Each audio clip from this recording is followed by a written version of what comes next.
In this video we are checking out the Geekom A7 mini PC. The configuration: we have an Ryzen R9 processor, 32GB of DDR5 memory, a 2TB NVMe storage and also Radeon 780M graphics. In the box we have the mini PC. There is a power supply, a HDMI cable and some paperwork with instructions. A quick note on the power supply: this one is significantly smaller than what I've seen with previous mini PCs, so that's very nice to see, and it's rated at 120 watts. The case is beautiful. It's a aluminium unibody, and here we have the dimensions. So it's 112.4 millimeters wide and deep with a height of 37 millimeters. At the front we have two USB ports, both rated at 10 gigabits per second. There's an audio port and a power button with an LED light. On the left side we have a full-size SD card reader, which is awesome for people like me who create content, and there are also some cooling vents. More cooling vents on the right side. At the back there's a lot going on. We have the connector for the power supply. Then we have two HDMI ports with a resolution supporting 4K 60. Then we have two USB-C ports, and the ratings, they're slightly different. The one on the left has a transfer rate of 40 gigabits per second and also supporting DisplayPort with up to 8K resolution. The USB-C port on the right hand side supports 10 gigabits per second and DisplayPort up to 4K 60. We have a 2.5 gigabit Ethernet port from a chipset by Realtek, and then two more USB ports, one rated with 10 gigabits per second and the one at the bottom, that's a USB 2 port with 480 megabits per second. The heart of this mini PC is the Ryzen 9 7940HS. This is a powerhouse of an APU. We have 8 cores, 16 threads, a maximum boost clock of 5.2 GHz, as well as 16 megabytes of level 3 cache. Performance is outstanding. Let's start with Cinebench R15. We're getting 2699 for the multi-core and 284 for the single core test. In Cinebench R20 we're getting 6591. That is an excellent result. Look at that. That's on the level of the AMD Ryzen Threadripper 1950X. Absolutely fantastic. The single core test is 706. In R23 we're getting 16,840, and again we can see this is a little bit faster than the AMD Threadripper. I have a graph here comparing all the Cinebench R23 multi-core results of all the mini PCs I've tested in the past, and with the result here, this one takes the lead. The single core result is also excellent. We're getting 1811, and here we have the results. It is the fastest AMD based mini PC I've tested, but in the single core test it does lose out by a small margin against some of the Intel mini PCs.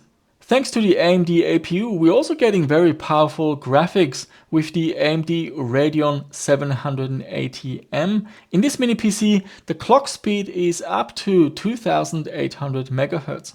To get good graphics, you want to have fast memory. The machine has 32 GB of DDR5 memory configured in dual channel configuration with a speed of 5600. We have some benchmarks. In CloudGate we're getting 40,344. In Skydiver we're seeing 27,682. And here we have Firestrike 7,991. And again I put together a graph with all the Firestrike results of all the past mini PC benchmarks, and the Geekom A7 is topping the charts. So let's test a few games. These are some of the games I really like testing on the channel. The first one is always Dirt 3. So I configured the game for 1080p resolution with ultra details, and on many of the Intel based mini PCs this can be quite demanding, but this one has no issues whatsoever. Well over 100 FPS. This is absolutely beautiful. Strange Brigade, we're running at 1080p with the low details and the Vulkan API, and we're getting around 60 FPS. This is also an excellent result. Shadow of the Tomb Raider is also running pretty well. This is at 1080p with the details set to lowest, and we're getting around 40 to 50 FPS. So all in all, this mini PC can run many games. Of course, it's not a gaming beast for the latest AAA games, but if you have a backlog of games that you haven't played in a long time, then this machine will certainly run such games.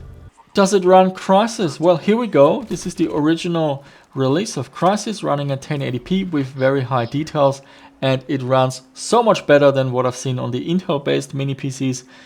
On those machines there are some driver bugs going on. Here, however, yeah, the performance is decent, around the 30 FPS mark, not quite 60 because this game is very unoptimized and you need something even more powerful to get close to 60 FPS, but compared to what I've seen in other mini PCs, this is excellent performance. I tested the 2TB NVMe SSD, it's from Acer. N5000 is the model number, and here we have the results. To me, this looks outstanding. We have Bluetooth and Wi-Fi 6E with a chip from MediaTek. To get the best performance for this video, I connected the machine to the Wi-Fi, downloaded all the latest Windows updates, I downloaded the latest AMD chipset and video drivers, I went into the power profiles and enabled maximum performance, and in the BIOS there's an option to do with the fan speed. I set that to best performance.